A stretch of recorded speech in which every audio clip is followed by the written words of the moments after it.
بسم اللہ الرحمن الرحیم۔ ایک دن شیطان لعنتی حضرت لوط علیہ السلام کی قوم کے پاس ایک بوڑھا آدمی بن کر آیا اور ان سے کہنے لگا کہ اگر تم مہمانوں سے چھٹکارا پانا چاہتے ہو تو میں تمہیں ایک زبردست تدبیر بتاتا ہوں۔ تو انہوں نے جواب دیا کہ بتاؤ کیا کہنا چاہتے ہو۔ تو شیطان لعنتی نے ان کو مشورہ دیا کہ تم گھر آئے مہمانوں سے زبردستی بدفعلی کیا کرو۔ چنانچہ پہلے خود ایک خوبصورت لڑکے کی شکل میں ظاہر ہوا اور اپنے ساتھ ان کو خوب بدفعلی کروائی۔ پھر آہستہ آہستہ وہ بدفعلی کے اتنے عادی ہو گئے کہ عورتوں کو چھوڑ کر مردوں سے اپنی شہوت پوری کرنے لگے۔ چنانچہ حضرت لوط علیہ السلام ان کو کئی مرتبہ اس بدفعلی سے منع فرمایا کرتے، اور قرآن مجید میں کچھ یوں بیان ہوا ہے کہ اے میری قوم، تم وہ بے حیائی کرتے ہو جو تم سے پہلے اس جہان میں کسی نے بھی نہیں کی، بلکہ تم حد سے گزر گئے ہو۔ سورۃ اعراف آیت نمبر 10۔ الٹا اس قوم نے حضرت لوط علیہ السلام کی اس نصیحت کو سن کر کچھ یوں گستاخانہ الفاظ بولے۔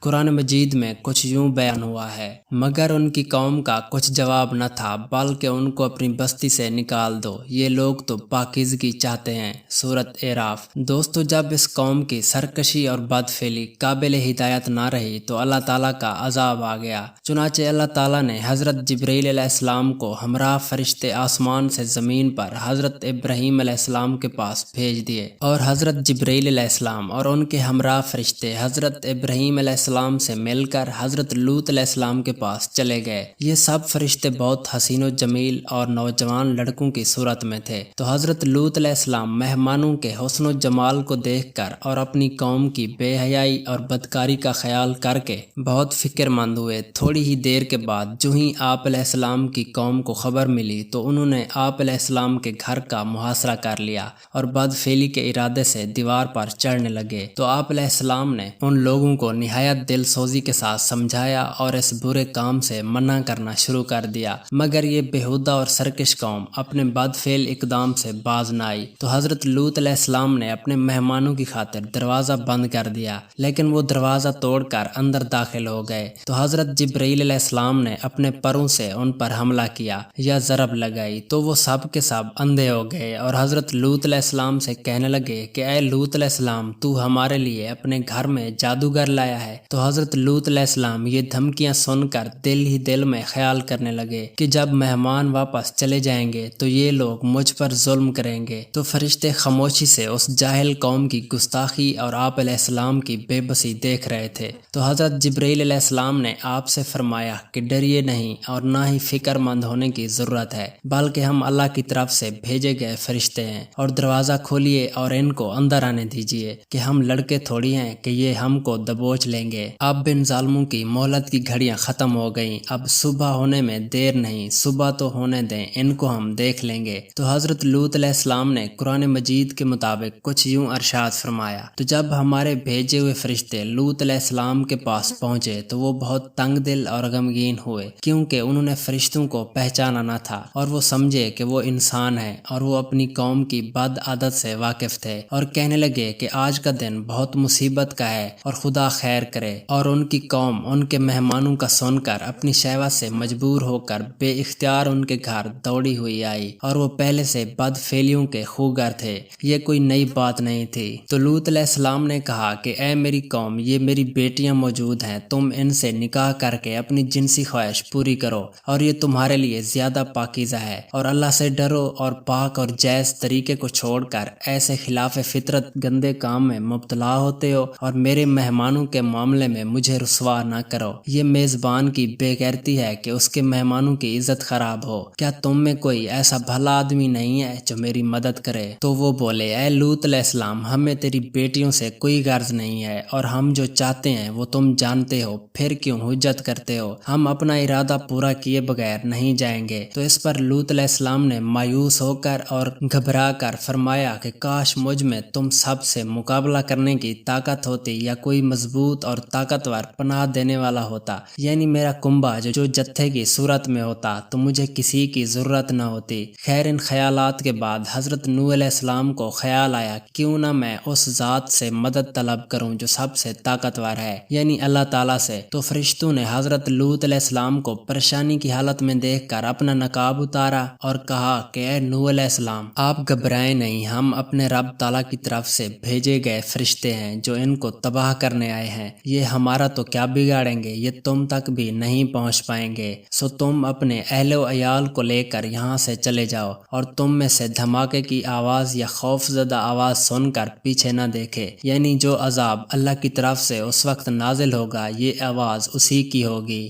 ہاں تمہاری بیوی پیچھے موڑ کر ضرور دیکھے گی، لہٰذا وہ بھی اس عذاب سے نہیں بچ پائے گی کیونکہ وہ بھی ان کے ساتھ ملی ہوئی ہے۔ اب ان ظالموں کی تباہی میں دیر نہیں ہے اور ان کے تباہ ہونے میں صبح کا وقت مقرر کر دیا گیا ہے۔ پھر جب ہمارا حکم پہنچا تو ہم نے ان کی بستی کو تل بٹ کر دیا۔ پھر حضرت جبریل علیہ السلام نے ان کی بستی کو اوپر بلندی پر اٹھا لیا اور وہیں سے الٹا پھینک دیا اور پھر ان پر پکی مٹی کے پتھر برسائے، اور یہ پتھر خدا کی طرف سے نامزد کیے گئے تھے کہ پتھروں کو کہاں گرنا ہے۔ اور آج یہ بستی حضرت محمد صلی اللہ علیہ وآلہ وسلم کی شریعت کی مخالفت کرتے ہوئے مکہ سے شام کا سفر کرتے وقت راستے میں پڑتی ہے۔ خیر ایک روایت میں ہے کہ جو لوگ آپ علیہ السلام کے گھر پر حملہ کرنے آئے تھے دراصل وہ بستی کے جاگیرداروں کی طرف سے بھیجے گئے تھے، اور آپ علیہ السلام نے انہیں اپنی بیٹیاں یعنی وہ قوم کی بیٹیاں بھی ہو سکتی ہیں ان سے نکاح کرنے کا حکم دیا، نہ کہ ان سے زنا کرنے کا۔ خیر اس کے بعد آپ علیہ السلام اپنی بستی سندوم سے اپنی بیٹیوں اور بیوی کو لے کر باہر نکل آئے، اور ان کی بیوی اہل سندوم سے ملی ہوئی تھی۔ اور ایک روایت میں ہے کہ آپ علیہ السلام کی بیوی نے گھر میں آئے مہمانوں یعنی فرشتوں کی خبر جاگیرداروں تک پہنچائی تھی کہ خوبصورت لڑکے آئے ہوئے ہیں۔ جب قوم لوط پر عذاب آیا تو آپ علیہ السلام نے اپنے ہمراہ اہل و عیال کو منع فرمایا کہ کوئی بھی پیچھے نہ دیکھے۔ تو جو ہی عذاب نازل ہوا تو آپ علیہ السلام کی بیوی آواز سن کر رک گئی اور پیچھے حالات کا جائزہ لینے لگی، تو اتنے میں ایک پتھر آپ علیہ السلام کی بیوی کو آ لگا اور یوں وہ ہلاک ہو گئی اور عذاب کا مزہ چکھا، تو تورات کے مطابق نمک کا ایک ستون بن کر رہ گئی۔ اس کے بعد حضرت لوط علیہ السلام سندوم سے نکل کر ایک قریبی بستی سور میں چلے گئے اور ساتھ میں 2 بیٹیاں بھی تھیں، تو یوں سور عذاب سے محفوظ رہا اور آپ علیہ السلام نے ایک غار میں پناہ لی۔ اس کے بعد اللہ تعالیٰ نے زمین کو لپیٹ دیا اور یوں آپ علیہ السلام اپنے چچا حضرت ابراہیم علیہ السلام سے جا ملے۔ اس کے بعد روایت میں ہے کہ آپ علیہ السلام نے ایک یقین نامی بستی میں رہائش اختیار کی، تو آپ علیہ السلام نے اللہ کے عذاب کو دیکھ کر وہیں ریت پر سجدہ ریز ہوئے اور آپ کی زبان مبارک سے یہ الفاظ نکلے کہ میں نے یقین کر لیا ہے کہ اللہ کا وعدہ برحق ہے۔ انہی الفاظ کی مناسبت سے اس جگہ کو یقین کے نام سے پکارا جاتا ہے، اور یہ مقام یقین پریا بنی نعیم سے 2 میل کے فاصلے پر واقع ہے، جہاں حضرت ابراہیم علیہ السلام اور حضرت لوط علیہ السلام کا مقام مصلی ہے۔ خیر اس کے بعد آپ علیہ السلام نے پریا بنی نعیم کا رخ کیا، جہاں ان کے چچا حضرت ابراہیم علیہ السلام قریب ہی الخلیل میں رہتے تھے، اور اس پہاڑی سے بحر لوط بالکل سامنے نظر آتا ہے، اور آپ علیہ السلام کی قبر مبارک وہیں ایک مسجد الخلیل برون جس کے نیچے غار ہے اس میں عرصہ دراز کے باوجود آج بھی موجود ہے۔ خیر جب بستی پر عذاب نازل ہوا تو بستی میں بچوں سمیت عورتیں بوڑھے سب موجود تھے۔ ایک روایت میں ہے کہ جو پتھر جس کو بھی لگتا تھا اس پر مہر یا اس کا نام لکھا ہوا ہوتا تھا۔ اس کے بعد اس بستی پر گندھک اور پتھروں کی ایسی بارش ہوئی کہ اگر ان میں سے کوئی بستی سے باہر بھی ہوتا تو اس کو وہیں پتھر جا کر لگتا اور وہ وہیں ہلاک ہو جاتا۔ یوں اس بد کردار اور جاہل بستی کو تباہ کیا گیا